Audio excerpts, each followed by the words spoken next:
Hold on, sorry, I just realized our audio wasn't. There we go. Oh. Welcome back to Escape Reality Star Wars Talk. God. Yeah. So, welcome to Escape Reality Star Wars Talk, where we talk about Star Wars on a weekly basis. Yeah.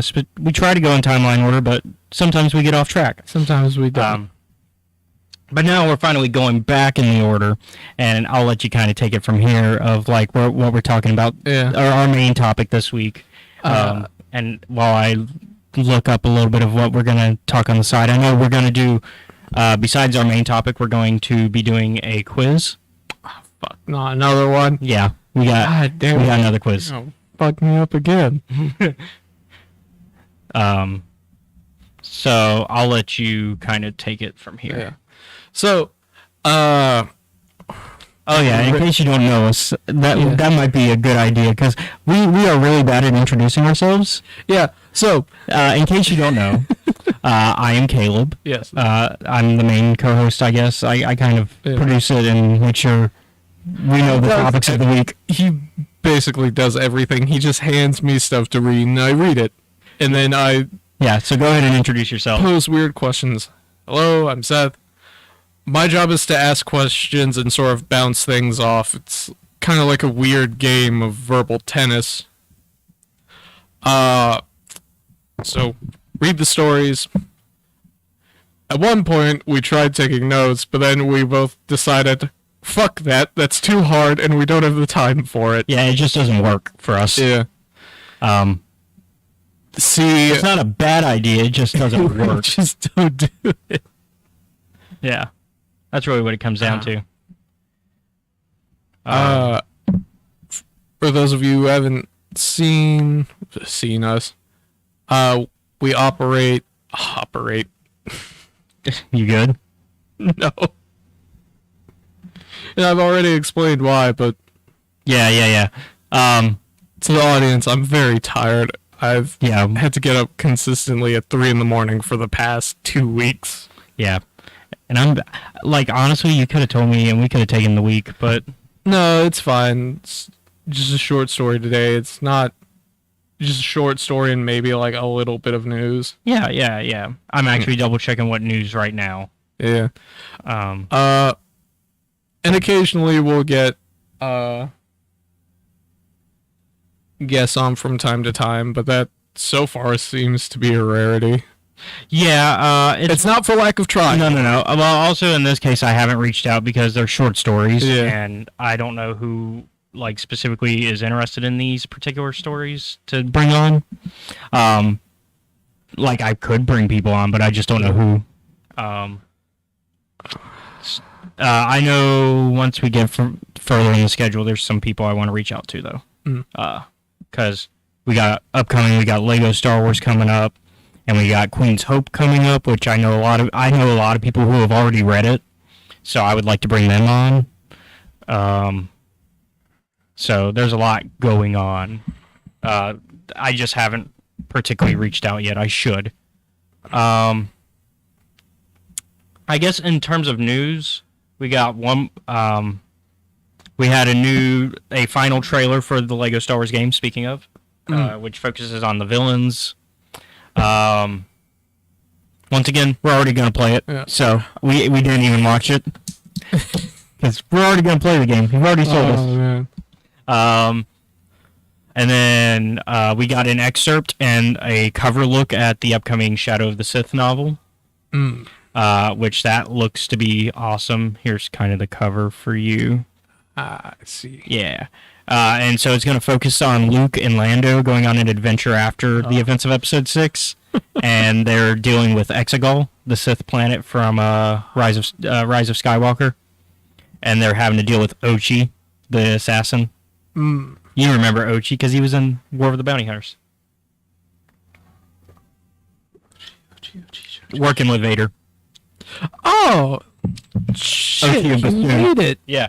Yeah, he makes it all the way until who knows when. We don't know the specifics of when he dies. We just know he dies while trying to kill, spoilers for Rise of Skywalker, while trying to kill Rey's parents. Because we find his skeleton in Rise of Skywalker. So he makes it 20 years past his employers. Well, past at least one of them. Because remember, Palpatine returns. Yeah, I guess. I have not had a chance to read the excerpt yet. I'm actually kind of skimming it right now. Woo! Reference to Tython. So that's interesting. But yeah, it's definitely going to be a fun adventure that's going to revolve around the Sith cult, obviously, because if you're going to Exegol, that's what I'm expecting. And so, that kind of story. All right. Pretty interesting. It is on our schedule, so don't worry. I can only imagine Lando over here like, what kind of bullshit is this? But then it also explains why in Rise of Skywalker, he already knows, like, what Luke is kind of up to. Like, because he meant, like, or what Luke would have been up to, like, in regards to dealing with, like, Palpatine and stuff. We're getting a new reference book, Star Wars Exploring Tatooine. So, a visual guide, essentially, with some references regarding the planet. Oh. So maybe we'll get a full history, which I know you have a question on still, because we were just discussing it again. Yeah. It's a ongoing discussion of trees. Where are they? Yeah. I know. On a bit of a sadder note, the director of the Ewok Caravan of Courage TV movie passed away, John Cordy. He was 85. I actually like the Ewok movies a lot. Caravan of Courage is not my favorite out of the two, because there's two. There's Caravan of Courage, and then the sequel, Battle for Endor. Did he do both? I'm double-checking right now. But he definitely did the first one. The first one's alright still. It's still a fun movie. It's cheaper, obviously, because it's made for TV.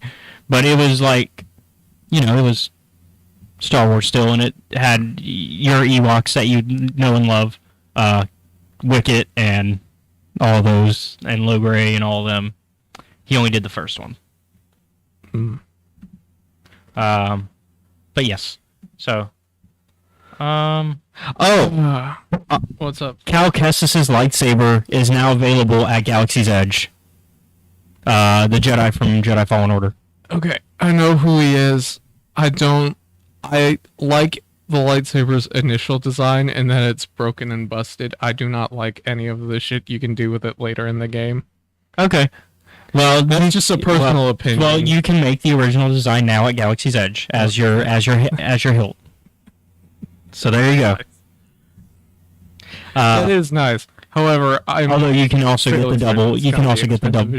Oh no, it is. It is because I'm looking currently into doing a trip to Disneyland.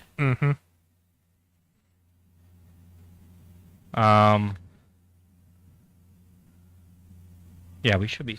I got a text, so it was making me wonder if we were down or not. No, we're up. I was actually doing the research on it because I was trying to figure out, am I going to do the lightsaber or am I going to build a droid? Like, what all can I do? Mm-hmm. It's $219.99 for your lightsaber. Oh, that's steep. But that's also because you've got the whole experience. Like, you're going into the shop, you're finding your crystal, you're picking your parts that you want. Like, they give you all the parts to choose from. So, like, it's not like you're buying a pre-made lightsaber for that much. There's an experience. Yeah, I guess there's an experience to it. Obviously, pre-made good lightsabers that are about as good as those, if not better, are a little bit cheaper, if not about the same price. Because I'm pretty sure my Revan lightsaber was around $250. So more. But it's a pre-made. But you can also do a lot of the same stuff you can do with this one, where you can take out the blade and. Yeah. On the other hand, building a droid is only $99. Oh. So you can have an R2 unit or a BB unit. I kind of want to do a droid, but I want to make B9. Oh no. No. Don't do that. It'll just look like B9. It's not going to, obviously, because I can't, like, attach a rocket to it. Or a rocket launcher and a jetpack. It would look closer to BB-8 than like what we imagine B9. Just put a rocket launcher on your droid. For context, B9 is a player character in our tabletop game, which is a BB unit that has caused a lot of death and destruction. Look, I may be... And is evil. Although we discussed that he has a heart still. Yeah. For a droid, he has a heart still. For a droid. Because he has weakness. Came out wrong. Because he has weakness. Like, he has, like, weaknesses in regards to family. Yeah, he has emotional weaknesses. Yeah. Like, he cares about his brother. Yeah. Which is, really his creator's son. But he hates his creator. Because he hates Flo. Is it? But yeah. I don't know. There's always a contest in Star Wars about who's got the most fucked up family. Because ain't none of those bastards clean. Yeah. Apparently, we might be seeing some bounty hunters from Empire Strikes Back in the Kenobi show. We just saw who it was, but I don't think I want to give it away just in case for spoiler reasons. But your thoughts on that bounty hunter appearing? The last time I saw him, things were not going so well. But that was also after the events of the Kenobi show. I'll be fine. Yeah. Probably. It's still better than the way things were going for his buddy. Yeah. Yeah. So once again, we get another rumor that the Jedi Fallen Order sequel trailer will appear at Star Wars Celebration Anaheim. Once again, that kind of tracks with what we were thinking. It kind of follows, because we've been saying that for a while now, that's probably where it's going to show up. All right, and that's news. Yeah. So I guess let's go ahead and get into the story. So are your questions something that, because before we started filming, you claimed you have questions. Are these questions that we should hold till later? Or something you want to bring up now? I was going to bring them up as they came up. Yeah. Okay, so let's go ahead and start with the story. So this is your spoiler warning? Yeah. Here's the book review section, or in this case, short stories, plural, because they're two short stories. But they're one story. Yeah, because it's part 1 and part 2. Yeah. In the two insiders, because Insider sometimes does that. If they're a bigger story, it'll split it. Both of these are written by Charles Soule, who wrote the Light of the Jedi novel, so that kind of makes sense of why it connects so well to the Light of the Jedi story, because it kind of has to, because this takes place immediately before and immediately after Light of the Jedi. Oh, man. Because we see that... We'll get into it. So, we start our story with our favorite non-Force using couple, Joss and Adrian. Joss and Pika Adrian. Yeah. Who are basically done working at Starlight Beacon, because we are told that they were engineers on the project, and they were basically there to keep maintenance up and to kind of just fix things and make sure that Starlight Beacon was ready for its big show. Yeah. And so Josh... So they're packing for vacation. Essentially doing the thing of like, alright, is this clothes like too dirty? No? Okay, I'm putting it in the bag. Yeah, whereas he is sure that his wife has made sure that none of her clothes are dirty at all. And he's doing the thing of, well, I'm just going to put whatever fits in the bag. Yep. And he's like, apparently that's not something Pika does. She's like done the Tetris for the bags. And I'm like, I don't know how people do that. I don't do it. I'm like, I got like what? Yeah, I see. So how do you pack for vacation out of curiosity? I get essentially 3 sets of clothes. I'm assuming this is assuming a weekend away. Yeah, either like a weekend to like... Because obviously if it's more, you'll bring more. Yeah. And I'm like, all right, just fold up the shirts and the pants, put them in like the main bit, and I'll put like the socks in another, underwear in another, and like toothbrush and toothpaste in another. So I've learned... For what I do is I roll up my shirts and pants, because it actually takes up less space, I've noticed, if you do the rolling technique and you just roll it up like into... And so I put it into my bag that way, so my shirts and pants go in that way, and then the socks and underwear will still fit. The underwear I'll also roll up. Socks I'll fold the way you normally fold socks, because it's already in that circular shape that doesn't take a lot of room. And so then I'll put them in that way. Yeah. And then all of that's usually in the same bag for a 3-day. Yep. And then I'll try to put it like in the side pockets. I'll put my cleaning utensils if there's room. If not, I'll get a second bag. I do recall. So I used to keep like medicine in my bag just in case. Yeah. Like, for me, specifically. Yeah. Like, just in case you need something. Yeah. And my face is a lot better now than it used to be. Like, you remember when it was real bad. Yeah. A lot of that was, though, because of, like, breaking out because of allergies and stuff. And so, I remember on one of our family's, like, trips over to Germany, you're not allowed to have more than a set amount of like drugs, liquid, since the medicine was essentially like a paste. Oh yeah. So this is post 9/11. Yes, I was born after. Oh, you were born after. That's right. Well, I'm sorry, not after, but like just barely before. Okay, I'm sorry. I'm old enough that I was old enough to go on flights before. Yeah. Okay. And so they were like, all right, and this has happened fucking almost every time. Out of the like 5 trips I've gone on, I am always stopped by airport security for various reasons. Sometimes it's just random chance. Sometimes it's I forgot that something was in my pocket. Or in that particular case, them explaining to me that you're not allowed to have this medicine because it looks way too suspicious to something that can be used for terrorism. Yeah, and I'm like, post 9/11. Yeah. And I was like, it's just medicine for my leg. And they were like, okay, well, we're going to take it. And I'm like, fine. Here's what my leg looks like. And it was bad. And they're like, you know what? On second thought, you can keep it. Yeah.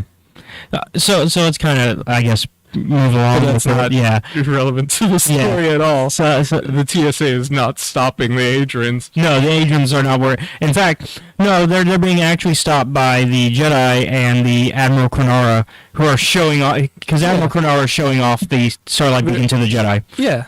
Because he's like, look at all this magnificent thing we have done together. Yeah. The reason why like the Adrians are packing up to go along their vacation because they're done. And Pika's just essentially given like a final review like once over before she leaves. Yep. And she's like, because her data pad has the ability to look at the systems of, hey, here's what's going on. Is everything engineering up to speed? yep.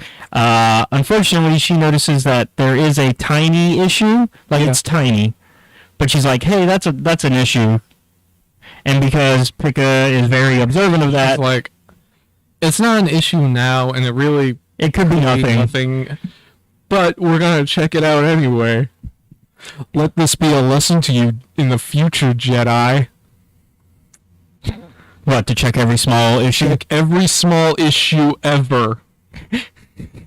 So they As go. you can tell, I'm very upset by Yeah, you're very upset about the future of the High Republic era. I know it's not their fault, but when you have an entire section that has like 3 to 5 precognitive people per like every 10. Yeah, well, currently they don't. Yeah, that might be a bit of an exaggeration. Yeah. Because there is a whole. When we get into Legend, because eventually I do want to get into Legends content, we will discuss the more like Sentinel, what they call the Sentinel Jedi class. So for now, not Consular. Sorry, the Consular Jedis. But yeah, so they go ahead and go to look into that, and while they get stopped by Krenara on the way, and you see your buddy Buryaga. Yeah, he's still alive. Bestest boy, not missing at the moment. Bestest boy, Wookiee Jedi Buryaga, along with Avar Kriss and Buryaga's master, Nibasik, and I think there's one more Jedi. There's one more, but I don't think they're named. Yeah. And I can't remember off of the description who they are. I'm guessing it's either Elzar or... It's not Stellan. Stellan's busy on Coruscant because he's on the council. I don't know. Because he doesn't start going into the Outer Rim until later. Like after the events of the book that we've yet to read. With the Galactic Fair.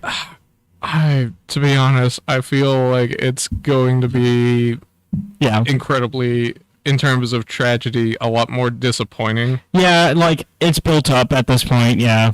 I'm like, the hype is not going to live with the hype for the tragedy is going to be so overwhelming compared to what it actually is.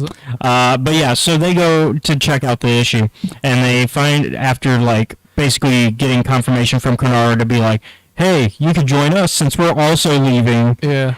And they're like, okay, we'll join you in a bit. But we gotta go and do a thing first. So they go and check, and it turns out, it was a big problem that if they did not deal with. Yeah.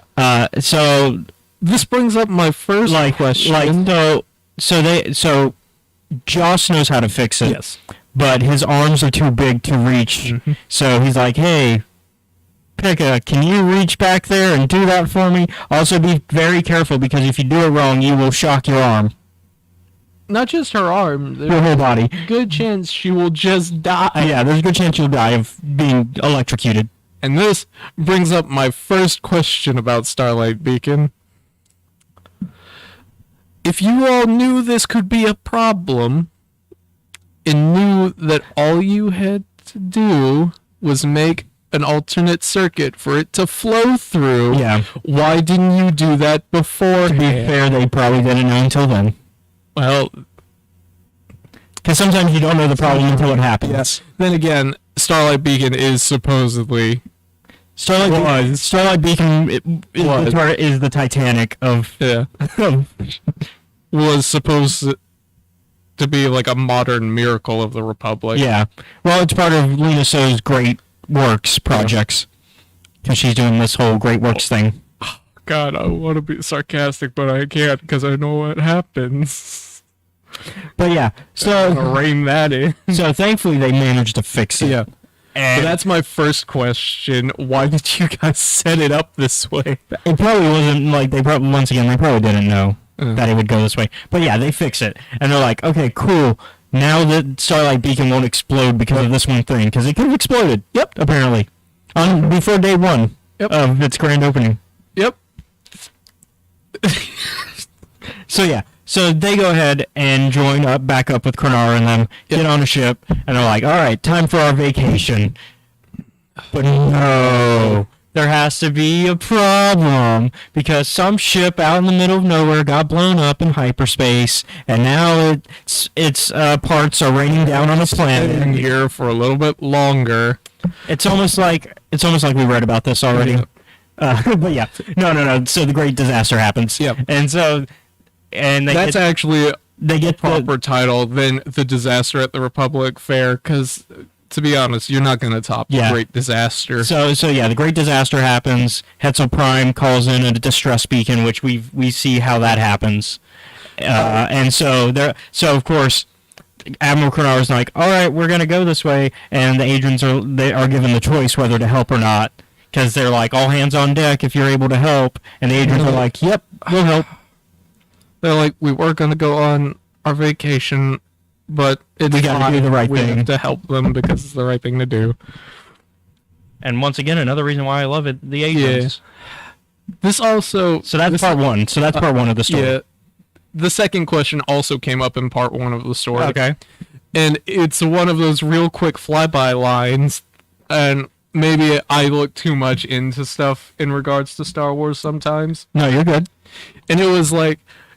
Yeah, in this big fucking space station, I was like, that's both sweet and incredibly fucking stupid from a design standpoint as well. And they go, yeah, we made this station out of like materials unique to every planet that's represented on the station. That way. You know how in my stupid engineer brain that I don't ever use for anything. It's like rattling over here. It's like, that's not how tensile strength works. You don't want to do that. So I think the exterior is all made of the same material. If you look at it, it's pretty obvious that it's... But I think more on the interior design, it's so that way everybody kind of feels at home. Yeah. It's the same reason why they offer so many different types of food. Yeah. I assume that that's what it means, and not that he used different materials across the entire station. No. It can be read that way, which means that this fucking place is going to fall apart at any minute. It is a miracle that it's even standing. Yeah. Or in this case, floating. Yeah. But yeah, I think it's meant to be read. I think it's probably the other way, but at the same time I was like, that's not a good design. I mean, because it's the same thing. We'll get into this in the other short stories, because there's, it's basically a lot of the short stories in the Insider magazines are about, they focus on day-to-day activities of Starlight. And so I think, because there's also areas where, like, there are certain gardens you can go to if you're from an alien world, and you can go into this garden and be like, oh, this is like my home. And they also have they have temperatures set in different parts of the station to match your species as well. So it's meant to be a home for everybody. Yeah. And I think that's more of what they mean. I'm so confused about ice skaters, but that's not what we're talking about. That's so far back.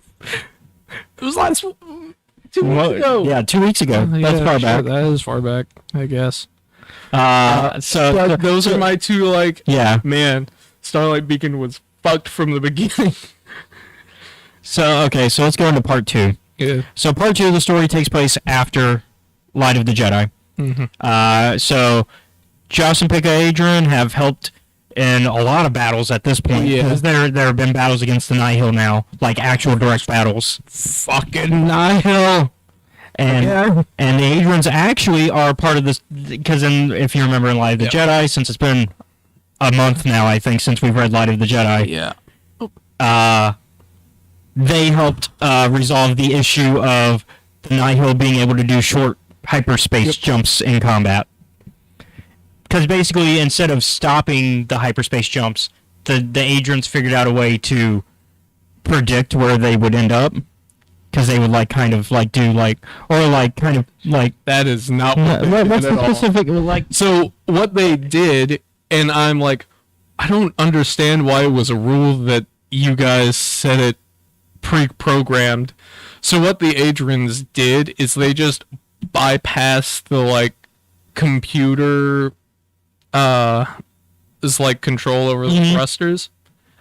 They just switched it to manual, and there's an engineer who's like, you shouldn't do that, and I'm like, fuck you, asshole. It's probably a safety feature. That's exactly what it is, and I'm like, wouldn't you want to be able to remove this in case some shit happened where you needed to do it manually? Because ordinarily it doesn't allow you to. Yeah. I was like, I mean, there's a way to do. So it's not a matter of it's not a matter of you can't do it. It's a matter of in a battle you probably don't want to. Yeah. Well, in this case, you wanted to. Well, they were also able to find a way to kind of cycle and predict where the Nihil were going because of them messing with that stuff, though. I don't remember reading that. Because that was the issue, is the Nihil would jump, and then they would just surprise attack you behind you. And so they had to figure out a way to quickly, like deal with that. Like, it wasn't like an exact prediction. They weren't going, oh, this is exactly where... Because it wasn't like hyperspace tracking, because that's not... hyperspace tracking isn't a thing until the Tarkin Initiative. Which is a while. Which is a while. It's a while ahead. And yeah, because we haven't even seen Tarkin in any of our stories yet. So, yeah. But eventually they are essentially brought into the room. Yeah, because Kronara and a bunch of the other heads of the not really the military, the Defense Coalition, the Republic Defense Coalition, RDC, they bring them in. Chancellor So is there. Yeah, Lena So is there as well. And they bring him in and they're like, hey, we want to commend you for helping out because you didn't have to. Like, you're literally just citizens. First off, good job on that. Like, you're just citizens. Secondly, good job on surviving. And thirdly, how the fuck did you do that? Yeah, can you teach us? That way all of our computers can do that. And so, Josh... I guess being a smart ass is kind of like, maybe we use the Force. And the Jedi immediately shut that down with like, nah, we don't sense that. Yeah. And I'm like, well, I mean, yeah, probably not. I'm also considering. I'm also glad that they kept Joss and Pica not Force sensitive, because it's nice seeing a non-Force sensitive characters. The High Republic is heavy Jedi, but it's not too heavy Jedi. Like, it has a decent balance. Because there are a lot... I'd say some of my favorite characters are some of the non-Jedi. Yeah, but that's because they're not dealing with, essentially, the equivalent of, like, God whispering to them and doing a bunch of fuck shit. No, they're just dealing with personal trauma. Yeah. And emotional damage. Yeah. And, like, characters like... Leox. Yeah, I was about to say Leox and Geode. The Leox, Geode, and the Ardens don't have to deal with that. Yeah.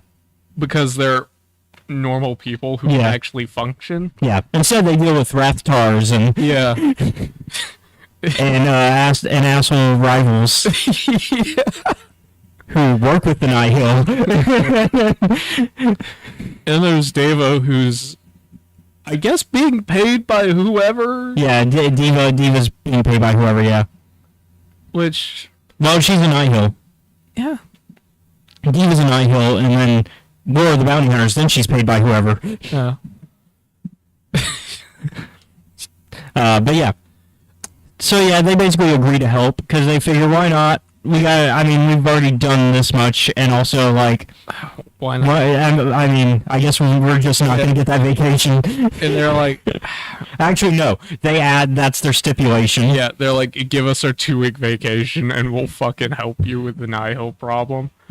At first, they were kind of worried that, like, oh man, we're gonna get sent to trial. Yeah, because they thought they were in trouble. Yeah. It's kind of like that story you were telling me earlier on the way here. You were like, oh man, I'm so in trouble. Oh, no, it's a small matter. Yeah. So, yeah. I thought I was gonna fucking lose my job, but no. Just something small. Yeah, it was something that was easily fixable.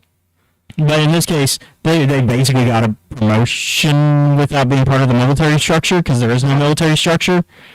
And they're also not part of the Republic Defense Coalition. They're kind of just liaisons. I guess there's nothing, because they don't really have them on contract that says the Ardens can't just say, fuck it. Yeah. We're out. But I see them as like... I see them as engineering liaisons and like kind of like contractors. They're basically contractors. Yeah. Where it's just like, hey, we need you to do this. And the agents could say no. But because they're good people... They probably won't. Yeah, they're going to do what's best. Because they really believe in the We Are the Republic mantra that Lena So has sold. And I say sold, but, like, that sounds cynical. Lena So is not cynical about it. It's not cynical. We've discussed So before. Yeah. Unfortunately. But there's not a better word for it. Yeah. Like, I have to say sold. Promotes. Yeah, promote. Yeah, she promotes this, and that's kind of her, like, how we get the galaxy to work together. Yeah. The shame is, unfortunately, there is a very, very bad man who very, very much dislikes the Republic. And the Jedi. And is willing to commit genocide and war crimes to get it done. To be fair, they're not war crimes because he's never, like, officially declared war. Oh, that's right. I forgot. He's also, I'm pretty sure the Yavin conventions don't exist yet. Yeah, no, they don't. A lot of underhanded tech.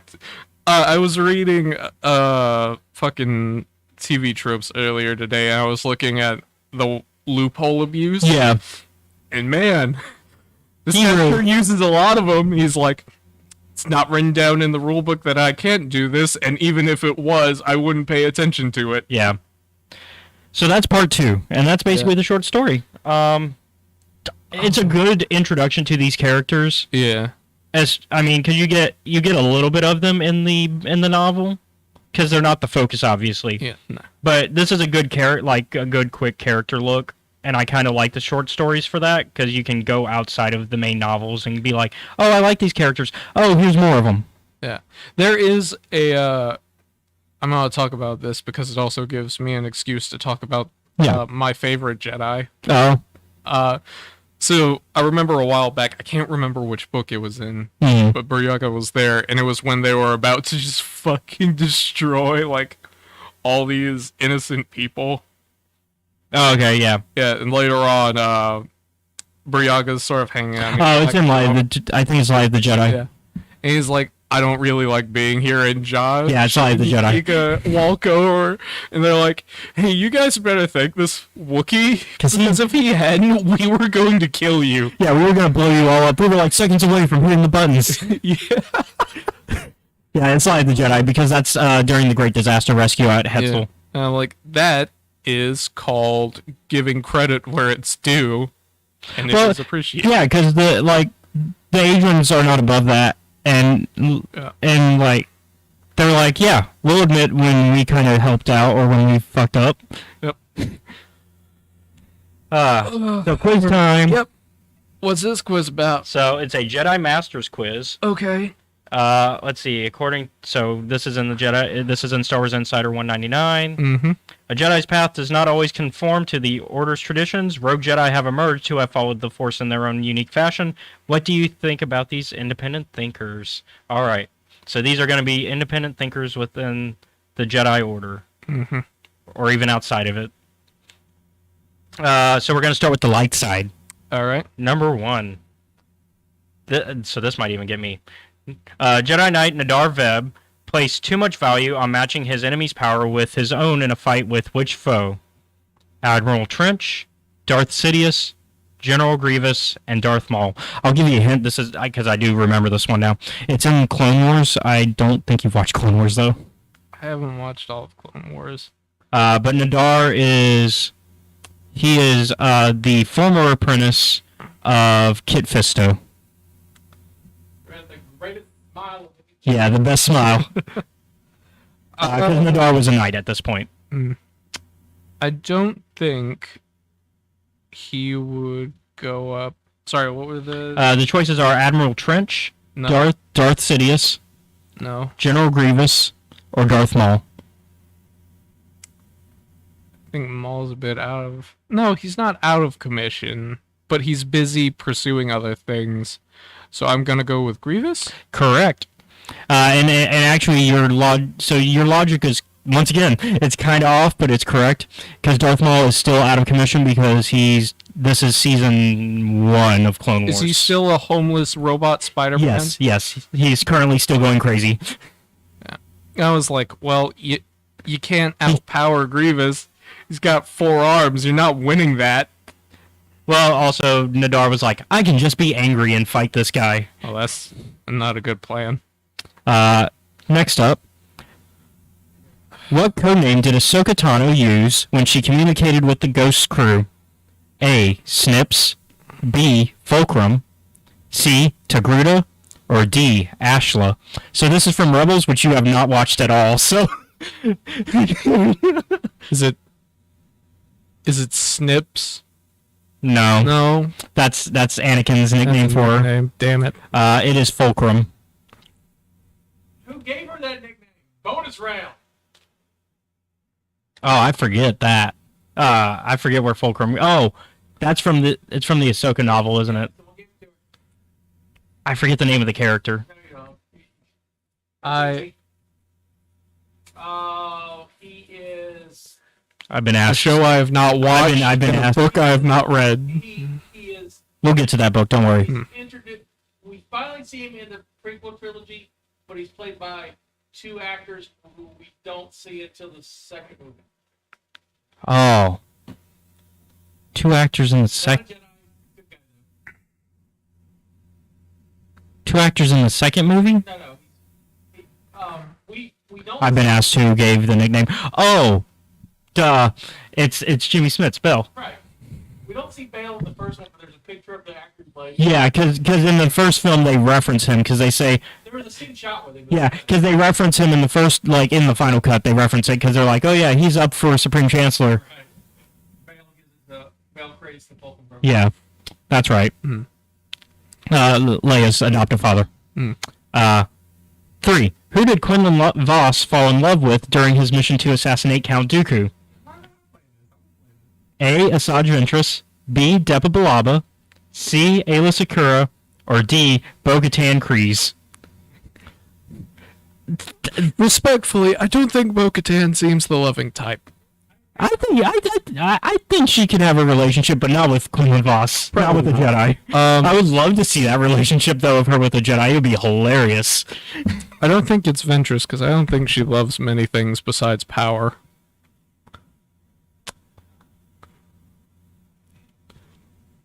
What? No, keep going. What's your answer?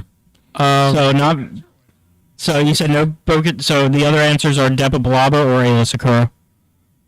Depa is Kanan's master, and then Ayla Secura is the Twi'lek, the blue one, the one who gets shot down on Felucia in Return of the Jedi. I mean, Revenge of the Sith. The other third film. What about that? The other third film. They fucking just go for it. In the back. Yeah. I'll try Secura, I guess? No, it is actually Ventress. It's in Dark Disciple. We'll get there. Is that a comic book? Damn, it's a novel. Okay. It was meant to be episodes of Clone Wars, but then this is after Clone Wars got canceled. So they were like, well, we still want to tell the story, and it was written by Katie Lucas, but then they adapted it by Christy Golden rewriting it, and then... I see. So, this is in a book that I haven't read. You've done a good job, though. You've been guessing things that you haven't seen before. Yeah. So, number 4. There's some things I don't have evidence for. Yeah, it's hard to, So, number 4, what did Count Dooku claim Qui-Gon Jinn was aware of that might make him sympathetic to the Separatist cause? So, this is an Attack of the Clones. Okay. A, creation of a clone army. B, taxation of trade routes.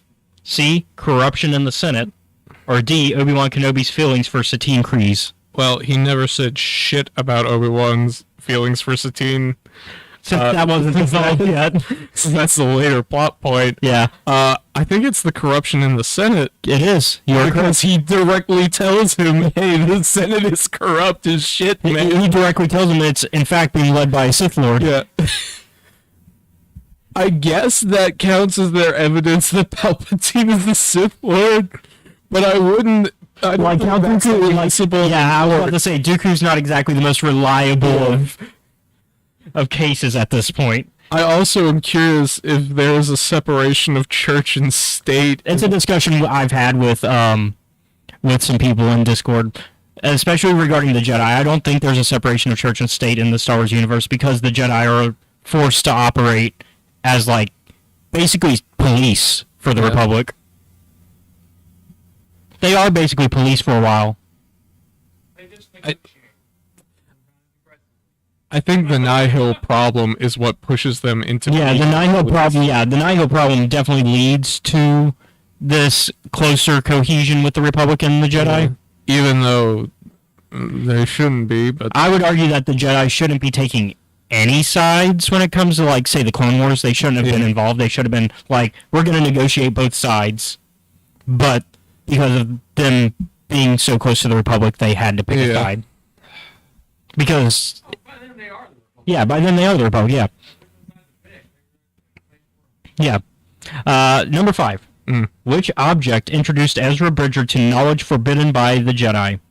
A, the Darksaber. No. B, Ochi of Bastoon's blade. I don't think so. C, the Grand Inquisitor's lightsaber. Or D, Sith holocron. Probably that one. Yeah, I don't think stabbing grants you knowledge. Yeah, 3 of those are... I mean, if you have Quinlan Voss's or Rey's or Cal Kestis's ability, then yeah, it does. Yeah. Because then you can just touch it and be like, oh, I know what happened. I don't remember a lot about psychometry powers, but I'm pretty sure that's not one of them. Yeah, Ezra doesn't have psychometry. He has the animal bonding thing. I forget what it's called. The Dr. Doolittle power. Yeah, because a lot of it's been a thing in Star Wars for a while that certain Jedi are more connected to nature, and so they'll. Yeah, it's funny because you first you're like, this is a dumb power, and then he uses it really, really well throughout the series. Yeah. It's also funny because early on he gets mad at the Lothcats, but then he's like, oh yeah, I'm attuned to all this. All right, so now we're going into the dark side. Okay. Number 6. Who once served as a Jedi temple guard before falling to the dark side? The 5th brother, the 7th sister, the 8th brother, or the Grand Inquisitor?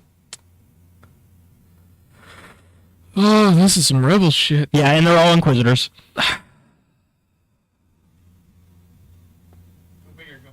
Yeah. I guess old fucking big forehead himself. Oh, the Grand Inquisitor, big forehead himself, the Grand Inquisitor, yep. Which they're, he probably got that position by skill and experience. Well, so all of them are ex-Jedi, or at least we're led to believe that. Because so far we haven't seen one that wasn't an ex-Jedi. At least from the information we know of all the Inquisitors. His 2nd sister is one from Fallen Order. 9th sister is one from Fallen Order. I know for sure 10th brother is, because Mace Windu comic, he gets mad at Mace Windu. I joke that him and Boba Fett have problems with Mace. And Mace, on the other hand, is like, what's your problem with me? I don't know you.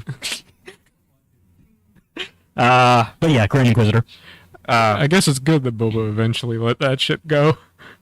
Well, also, he eventually figured out that Mace is probably dead. Yeah. Number 7. Which planet did Darth Vader visit on his first off-world mission for Darth Sidious? Malachor, Tatooine, Naboo, or Mustafar? Well, I don't think it was Mustafar. I don't think it was Tatooine because he fucking hates sand. Here's a hint. It is in Revenge of the Sith. Oh. It's not Tatooine, though. No. Is it Naboo? No, it's Mustafar. Because he goes to kill the Separatists. Oh!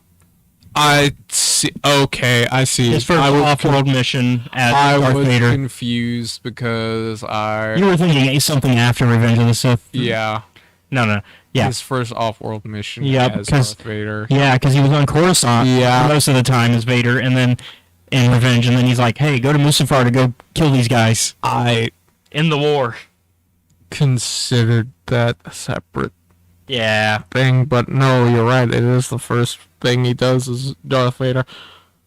All right, His so first off-world mission, yeah. Yeah. So we're going back to the Inquisitors. Okay. What? Because and it's funny that we just talked about her, but we didn't say her name, which is the question. What name did the second sister go by prior to her time as an Inquisitor?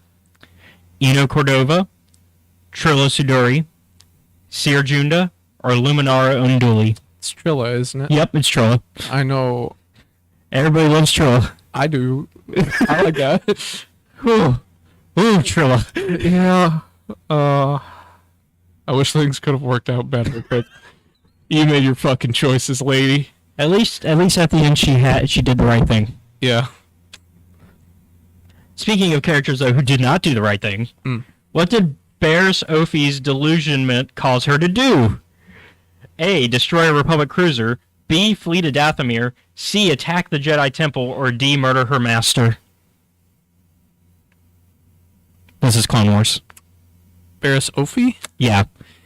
It's not... She didn't kill her master. Yeah, because that's Luminara. Her master's already dead. I think it's Maul or Savage. No, they killed the other Adigalia. Luminara is still alive. She lives at least as far as we know until the Empire happens, her dead body appears in Rebels. Okay. So then that would make it C is attacking the Jedi Temple, right? Yeah. Yeah, she bombs it. Yeah, because that's why Ahsoka has to leave, because she sets her up. Yeah, she frames her best friend. Supposedly. I remember fucking Anakin. I do have that clip where he goes to confront her. He's like, "You're gonna fucking confess, or I'll kill you." Yeah, they have a lightsaber duel. Yeah. 10. Which event precipitated Assad Ventress's descent into darkness? A. The Battle of Naboo. B. Master Kyneric's death. C. Battle of Geonosis. Or D. The election of Supreme Chancellor Palpatine. I don't think it was. What's the question again? Which event precipitated Assad Ventress's descent into darkness? So what made her become Darksider? A. The Battle of Naboo. B. Master Kyneric's death. C. Battle of Geonosis. Or D. The election of Supreme Chancellor Palpatine. I'm gonna go with B. Yeah, because Kyneric was her master for... Because I was like, what kind of fucking answer is B? But nobody knew that Kyneric was her master because he found her off-world and then died. To pirates. I was like, you won the election, how dare you? Like, all right. It's a terrible response. We're getting to the end of the main questions. I think we won't have time to do the identify the quote and thing because it's already 1:58. Yeah. So we'll just do the last 5 questions and call it. Right. The influencers. Where did Kylo Ren learn the truth about Snoke's past? Exegol, Crate, Kef Beer, or Act 2? I'm just gonna go with Exegol. Yeah. Because on Exegol he sees all the cloning tanks of Snoke and also learns Palpatine's alive. Alright, what power did Darth Sidious offer to Anakin Skywalker in order to gain his loyalty? Force lightning, mind control, cheating death, or time travel? It was cheating death. Yeah. That's an easy one. As a guy who knows about pursuing immortality, fucking don't. Is it because of my game? A little bit, and also maybe just other in general. Yeah, other sources of media. Yeah. Who continuously sought to tempt Ezra Bridger away from Kanan Jarrus? Maul, Darth Vader, the Bendu, or Ahsoka Tano? I'm gonna go with probably Maul. Yeah. Maul kept going, I can be your master. I've seen them talking. I don't have the context for why they're doing the thing they're doing. It's basically Maul searching for Kenobi, and Ezra's looking for how to end the Sith. And Maul's like, I can teach you how to end the Sith because I was once one of them. Yeah.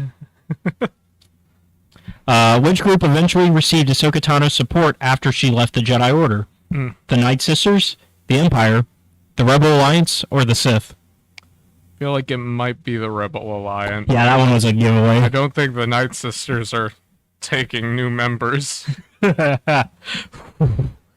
Don't. Especially after what Grievous did. Yeah. I don't think she'd help the Empire.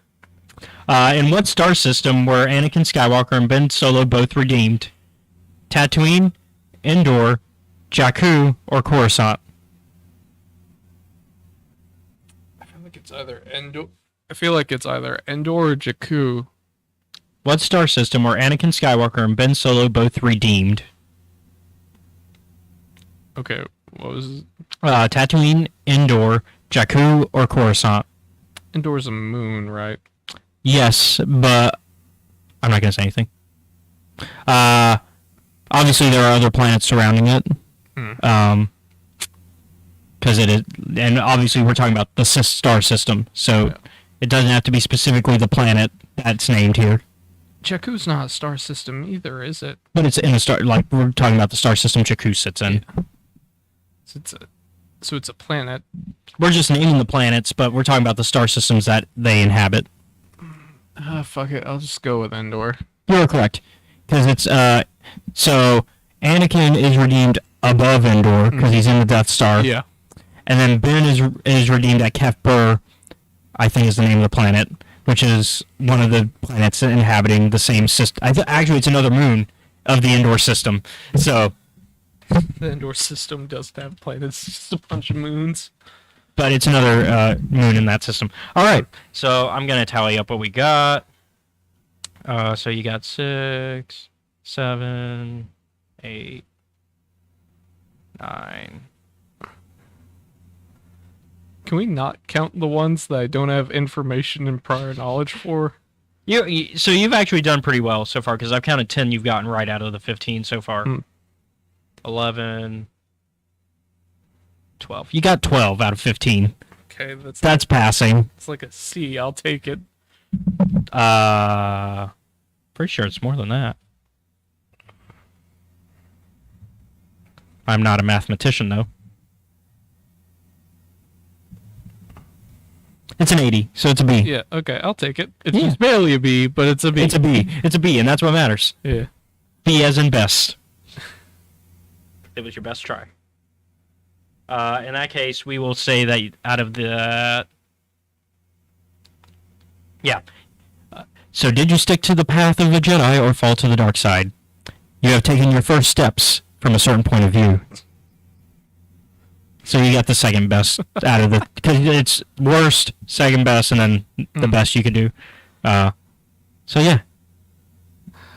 But of course, we also didn't do the rest of the questions, so we don't know if you would have gotten... Who knows? Yeah. All right. So that is this episode.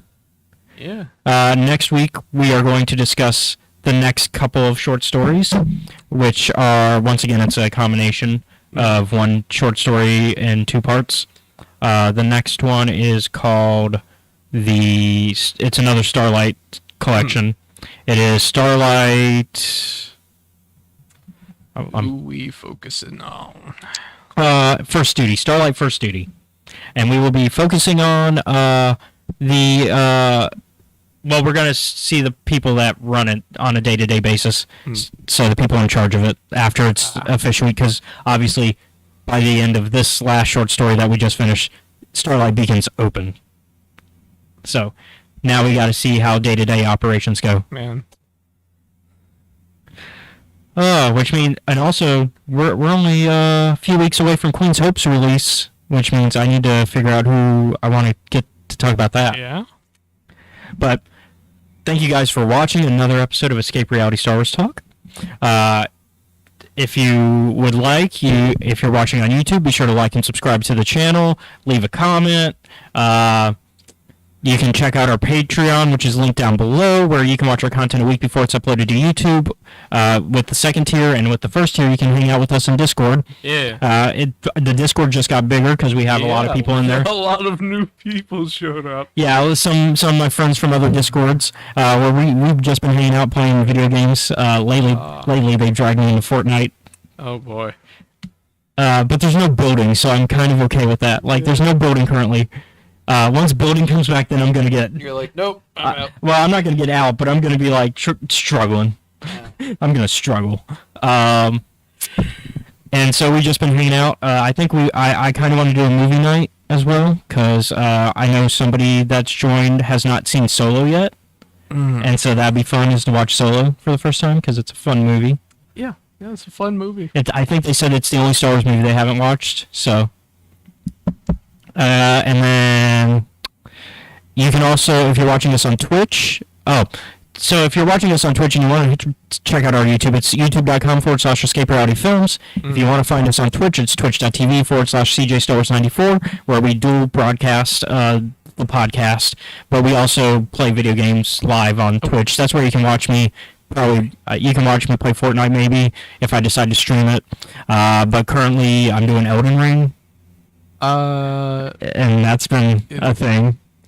Yeah. I've been live streaming Elden Ring on there. I think it's either Demon Souls or Elden Ring. It's Elden Ring on there. Demon Souls is on YouTube.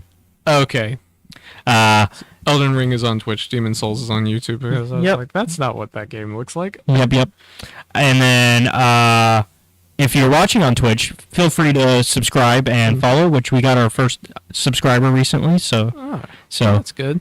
So we got, and I want to thank my buddy Matt for doing that, because he's our first subscribe on Twitch. And I also want to give a shout out to our patron, our only patron. He goes by, I want to make sure I get his username correct. I think he is also a Matthew. Oh boy. But a different Matthew. And that is... trying to find him. I don't know if he's online or offline right now. I cannot find him for some reason. Oh no. Where'd he go?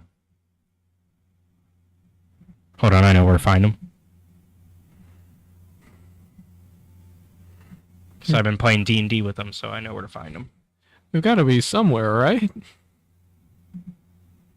Chaos. He goes by Chaos for you too. I see. But he's our first. Right. He's our first Patreon member. Thank you for that. Yeah, it really goes a long way. Like, even if you're just bringing $1, that's a $1 extra that helps the the content. Also want to thank Gamers and Geeks and Mopcast Network for providing the space and letting us use the studio every week. If you want to check out the podcast from Mopcast Network, it's youtube.com/Mopcast Network. You can also check out them on Apple, Spotify, wherever you listen to your podcasts. And currently, we're about to start our third podcast. It's Tuesdays with Scotty, and that's coming up this upcoming week is when we're going to start we're going to air our first episode, and it's basically Scotty talking about whatever he feels like for that week. So it's our it's the general podcast of whatever Scotty feels like talking about, and it's a lot of fun. The first episode, we've already recorded it. It's pretty great. We bring on co-host Drew from the My Star Wars Life and Mando Mondays, and we talk to him about stuff. And then this and then we also have Cult Movie Cantina, which last week we had our cult meeting where we just went over we talked a little bit more about Xanadu and some of the stuff that we cut out of the Xanadu episode, and we try some new jelly beans, and Then this week we're going to talk about The Crow with Brandon Lee. Oh, no. And so, it's such a great film, though. Such a great film, but yeah, I know. And then there's also My Star Wars Life, obviously, which we're going to be talking about. We had some technical issues, but we're going to talk about Kenobi stuff, because we meant to talk about that last week, but there were some technical issues where we lost that episode. Oh, no. So we're going to do it again. Damn it. Because that was a good discussion. Over that. Eventually, well, obviously it's not airing yet, but we were going to talk about the trailer, but obviously some issues happened that messed that up. Yeah. But we're going to talk about that this week, probably. And I think that's it of those shows. Yeah. If you're in the Mobile, Alabama area, check out Gamers and Geeks. It's a gaming shop. You can get your Magic the Gathering cards, your Pokemon cards, your D&D books, Pathfinder. Yep. There you can do your wargaming. So if you're into Warhammer, they've got that. They've got an arcade in the back, which you can pay $10 for a day pass. Play whatever games you want. They give you a wristband and everything, just to make sure they know you can play. And yeah. So thank you guys for watching. Yeah. And we'll see you guys next week with Starlight First Duty. Have